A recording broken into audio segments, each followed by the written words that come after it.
Bem, agora estou num lugar chamado Largo da Batalha. Um lugar normalmente conhecido por prender a maioria dos carros durante 6 horas por dia, ou melhor, 25 horas por dia. Aqui vai. Bem, já que são mais ou menos umas 2 da tarde, eles estão meio vazios agora, por causa que o pessoal está trabalhando ou está roubando o pessoal. Tipo, aqui é muito normal alguém ser assassinado, por aí. Nem era pra eu estar com o celular na mão, mas eu preciso mostrar como é que é a vida de ser fetiano, cara. Ser sefetiano é foda. Você tem que enfrentar tudo com orgulho e depois bater no peito e falar, eu sou do Cefete.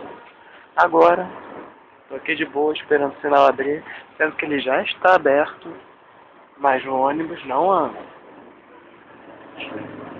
Aí daqui a pouco alguém vai abordar aqui, meu milkshake já acabou, para minha tristeza. Tô devendo milkshake pro pessoal da sala, mas depois eu vou dar pra eles, vai ficar tudo beleza. Vou sair aqui.